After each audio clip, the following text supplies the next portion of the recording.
All right, today we're diving into a really fascinating approach to teaching English as a second language. This one's designed specifically for middle schoolers.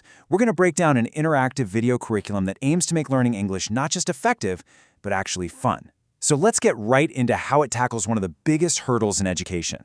And here it is, right? This is the core challenge. We're talking about kids who've grown up with screens, who are digital natives. So how on earth do you take something like grammar rules, which can be, let's be honest, a little dry, and make it stick? How do you compete with everything else fighting for their attention? Well, that's the big question this curriculum is trying to answer. And the answer, really, is all about meeting these students where they already are, online. So this first section is all about that modern approach, zeroing in on that 5th to 8th grade sweet spot. You know, that age where keeping them engaged is absolutely everything. So here's the big idea. Instead of fighting screen time, this program embraces it. It uses these interactive video lessons to turn passive viewing into active learning. You see, each lesson is just one small, manageable piece of the puzzle. It builds their language skills bit by bit so they're learning without ever feeling overwhelmed.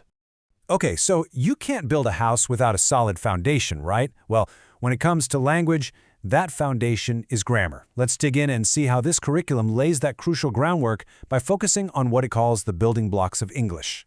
What I love about this is that it's all about the essentials.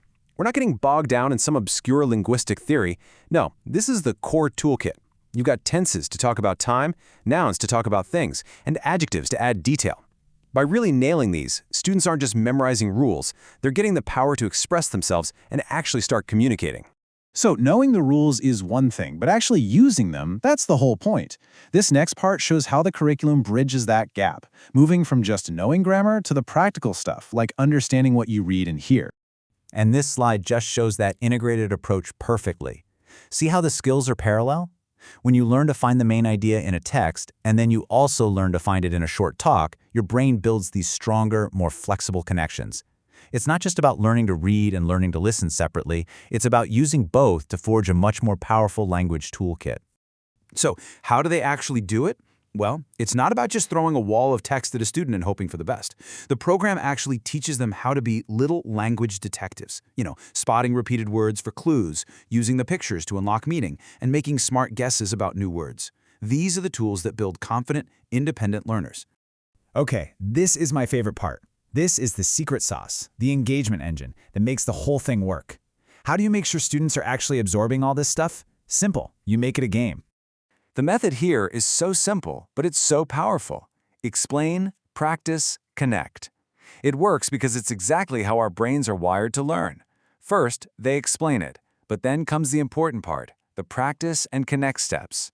That's where students have to actively use the information, which is the key to moving it from short-term memory into long-term knowledge that actually sticks. Let's look at a real example. In a game called Find the Detail, students read a quick story on the screen. Then a question pops up, something like, "What did Sarah eat for breakfast?" But here's the cool part. They don't just type the answer. They have to physically click on the exact sentence in the story that has the information. It turns reading comprehension into a fun little hunt. And that same philosophy applies to listening skills too. The curriculum calls it active listening. This isn't just about playing a recording and having students answer A, B, or C. No, this is about turning language into immediate, real-world action. They have to process what they hear and then do something with it. And here is a perfect picture of what that looks like. An exercise gives a simple instruction, just like this one. The student then has to actually draw what they heard. I mean, how smart is that? It reinforces vocabulary for colors, shapes, and prepositions like on in a way that's totally creative and super memorable. They're not just memorizing words, they're literally creating with them. So, we've seen the grammar, we've seen the practice, we've seen the games. But what's it all for? What does it all lead to? Well, this last section ties everything together and shows us the ultimate goal behind every single lesson. This chart really spells out the whole philosophy. It's a two-part mission. On one side, you have grammatical precision, knowing the rules. That's super important, but it's only half the story. The other pillar, which is just as important, is communicative competence. I mean, what's the point of perfect grammar if you're too nervous to actually order a coffee? The goal here is to build both pillars equally high so that knowledge turns directly into real-world confidence. And building both those skills is just so critical for this specific age group, grades 5 through 8. This is a time when social confidence is everything. By building both their grammar skills and their ability to communicate, this curriculum doesn't just teach them English, it gives them the confidence to actually use it, which, let's face it, is the ultimate motivation. So, we'll leave you with this to think about. This curriculum is one answer to how we can use technology as more than just a glorified textbook, how we can make it a truly interactive and engaging tool for teaching. As our screens and our classrooms keep merging, it really makes you wonder, what other amazing ways of learning are right around the corner? Thanks so much for watching.